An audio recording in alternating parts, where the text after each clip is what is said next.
What's your problem? No problem, Tech. Just a case of checking the defroster operation on this car. The owner says every time there's a cold, damp, rainy day and he tries to use the defroster, his windshield won't clear up. Well, that shouldn't be too hard to correct, but it'll give us a chance to review heater and defroster operation. Good idea, Nick. This is the time of year when heater and defroster service takes on special importance. I'd like a review of heater service, Tech. For example, where would you begin on this job? Well, there are only 4 main conditions involved. Hey, Nick? Right. There's improper operation of the controls, for one. Next, the air circulation might not be right. Third, there's coolant, temperature, and circulation. And fourth, there might be cold air leaks and drafts to track down. You'd be surprised, Toby, but a lot of owners don't know how to operate the controls to get the most out of the heater and defroster. Are you serious? Yeah, Toby, and if you don't know how the controls work, you'd better bone up on it in the owner's manual. And incidentally, you can tell from the way an owner describes the condition in his car, whether or not he's operating the heater correctly. You're so right, Nick. Let the owner talk. Then you'll get a better idea of what's wrong. It can save you a lot of unnecessary work. Uh-huh. Get the owner's story first. Then I can check it out later by myself. Sounds like a good idea. That's right, Toby. And there are some points you want to understand about defrosting that you won't find in any manual. Nick can give you the pitch. Good suggestion, Tech. Here's one point, for example. You get best defrosting action when both the heater blower and the defroster blower are turned on. You do? I thought the heater blower would take away some of the air from the defroster blower. It used to, Toby, but not with the heater we're using now. Actually, the heater blower sort of rams the air at the defroster blower and increases its output. Be sure to explain that to an owner who says his defroster doesn't work good, Toby. That I will, Tech. Say, how about opening the front door vent wings? Won't that help the defroster do its job? Sometimes, Toby. But after the engine warms up and the heater begins to put out some heat, opening the vent wings changes the air circulation. Then it's more apt to hinder rather than help the defrosting action. Opening those vent wings will probably cool off the rear seat passengers instead of giving them some heat. Right. So let's talk further about air circulation. The blower, for instance, should work in both high and low positions. If blower speeds seem slow, check the blower switch to motor circuit for electrical troubles. And remember to keep the cowl vent lid open when you check blower speeds. Yeah, good point. If the cowl vent lid and fresh air doors are closed, the blower works against a partial vacuum without moving any air. There's no circulation with the cowl vent lid closed. Check the defroster blower in both high and low positions next. Again, keep the cowl vent lid open. If the defroster blower speed is slow, check the circuit. I see. But let me ask you this. Suppose the motor speed is okay, but it just doesn't deliver enough heated air to the windshield. Could be because of leaks, Toby. Check defroster tube connections to the blower and to the defroster manifold. Make sure the manifold seams don't leak either. Speaking of leaks, even a small one in the heater core can cause heavy windshield fogging.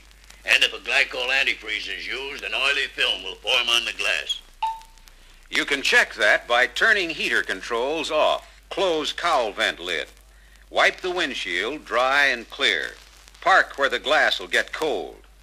Let the engine idle so the coolant will stay warm. After about 5 minutes, open the cowl vent lid. Turn on the heater and defroster blowers. Turn the temperature control on high. If the windshield fogs up quickly, you've got a core leak to correct. I see. Now, can anything else affect defrosting? Well, you'd better check the position of the deflector. That's the rubber strip that distributes the defroster air across the windshield. You mean this piece between the windshield and the front edge of the instrument panel, huh?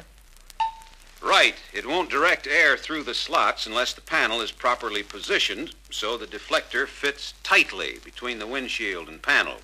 For example, a deflector that drops out of place partially restricts airflow along parts of the glass, causing an uneven defrosting pattern. Besides that, if there are gaps between the deflector and panel, Defroster air escapes. It doesn't get directed against the windshield. You can correct the deflector condition by loosening the panel attaching bolts. Push the panel forward so it contacts the rubber deflector along its entire length.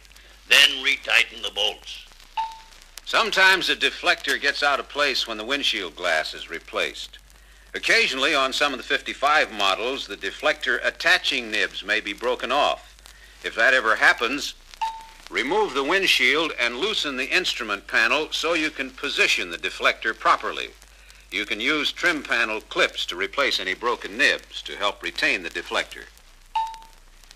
Well, so much for defrosting. Let's talk now about coolant temperature and circulation. Here's a quick way to check temperature. Warm up the engine until the thermostat opens.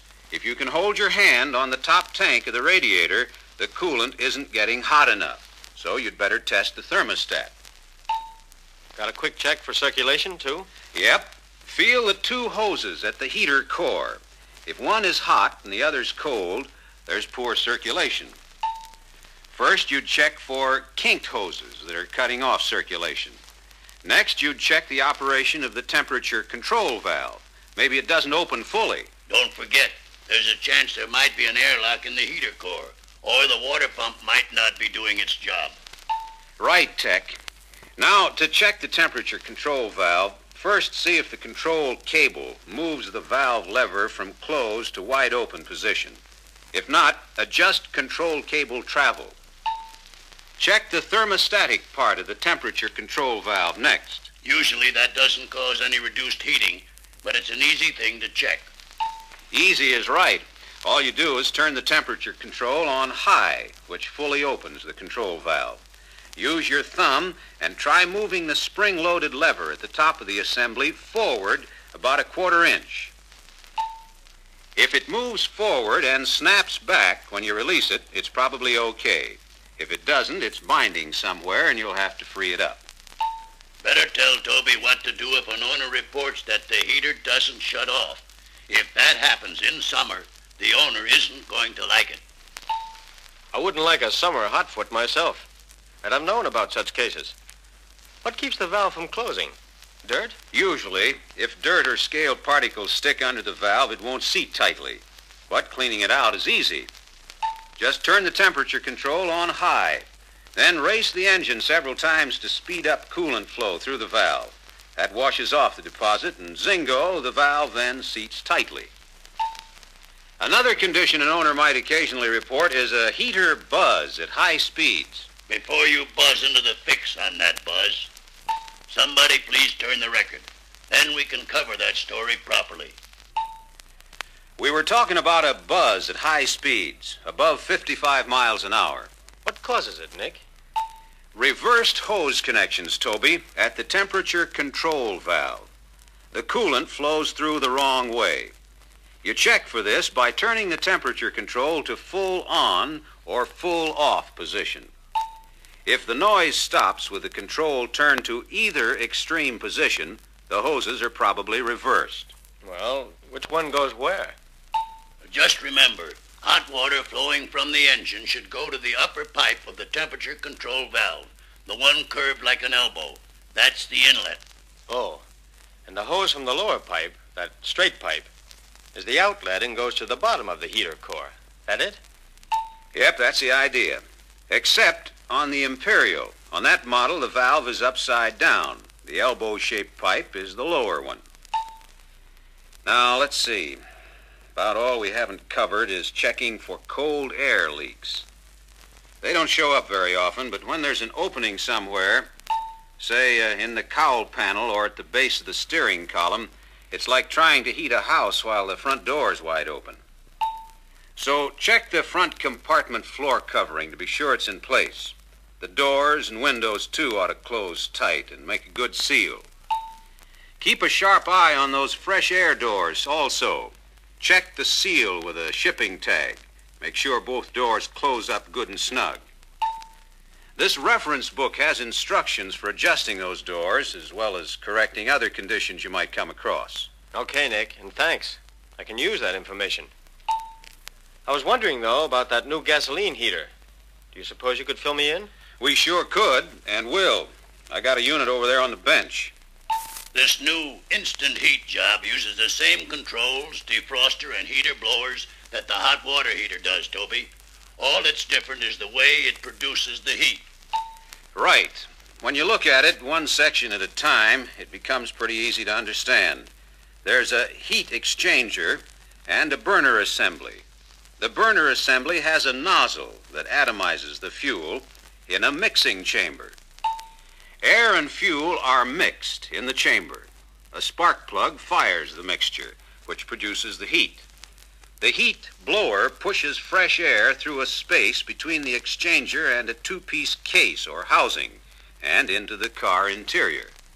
Be sure the rubber connection between the blower and the heater housing is clamped properly so it doesn't leak. Good point, Tech. So as long as you've got the right amount of air, fuel, and a good spark at the plug, this heater's going to do a good, fast job. I see. Air, fuel, and ignition.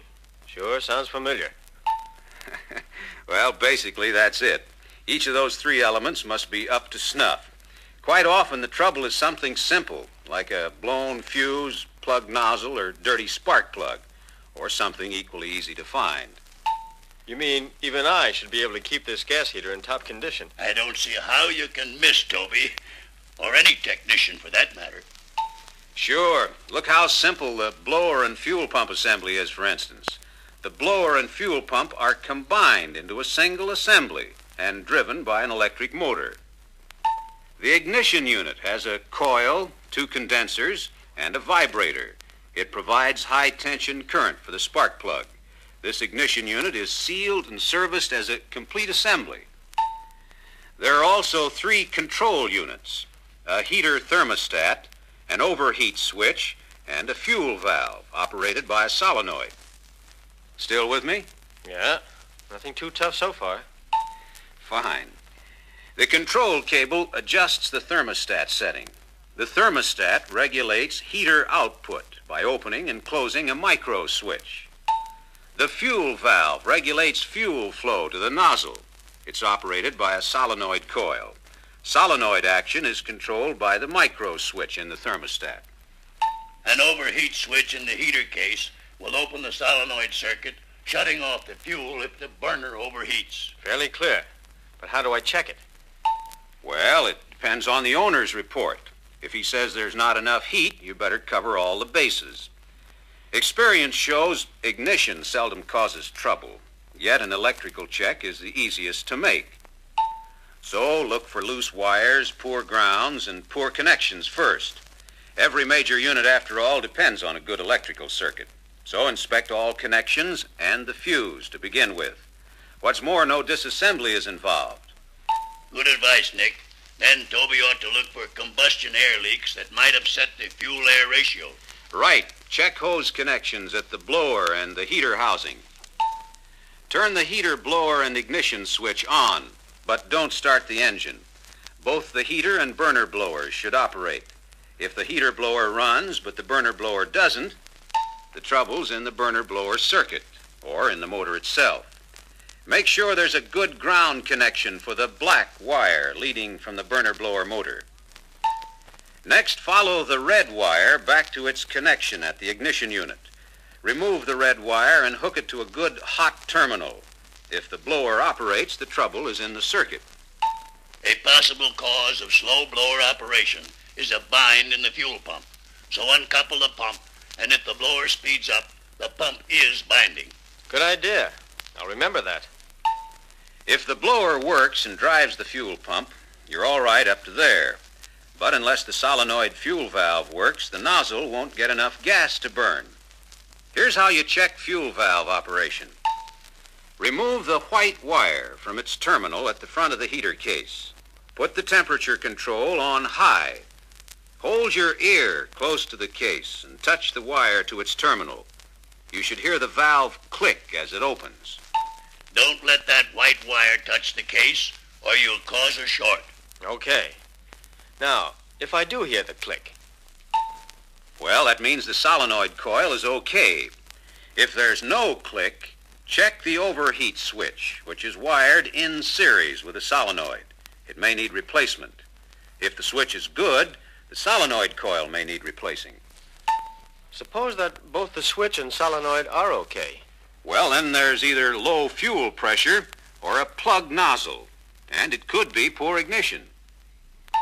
Ignition is easier to check, so why not do that first? Right. Turn the ignition off, Toby, and unhook the red wire with the white tracer from the terminal at the ignition unit. Lift the heater case cover and pull the ignition cable off the spark plug. Connect the cable to an ordinary spark plug with gap set at 85 thousandths. Ground the base of the plug. Turn on the ignition, the thermostat control, and the burner blower. If the plug produces a continuous hot spark, the ignition unit is okay. Gotcha, Nick. Pretty good check. Then I suppose we can check fuel pump pressure next. Yeah, Toby. Install a T-fitting and pressure gauge in the fuel line at the outlet side of the pump. Disconnect the white wire from its terminal on the heater case to close the fuel valve. Start the engine. Set both temperature and heater controls to high. There should be 23 to 27 pounds pressure. Touch the white wire to its terminal to open the solenoid fuel valve. Pressure should drop below 23 pounds. That pressure drop tells you the pump's okay, the fuel line screen is open, and the solenoid fuel valve is working. Supposing that the pump pressure doesn't drop. No pressure drop means checking for a fuel line restriction or a faulty solenoid coil. If pressure drops, but only momentarily, and then builds up again, then the nozzle is partially plugged and it should be replaced. And supposing I do find low pump pressure, should I replace the pump? Hey, not yet. Check the pump mounting, its coupling, and for an obstruction between the blower wheel and housing first. If these are okay, then replace the pump. Right. And if, with a new pump, the pressures are still low, then the trouble is in the electric motor, and you'll have to replace it. Boy, I learned things about heaters today that I never knew before. I only hope I can keep all these points in mind. Don't worry, Toby. This reference book has everything we've talked about, and then some. Swell, Tech. I'll keep that book handy. Do that, my boy. Nothing pleases an owner more than good heater and defroster performance. In this business, owner comfort is still the king.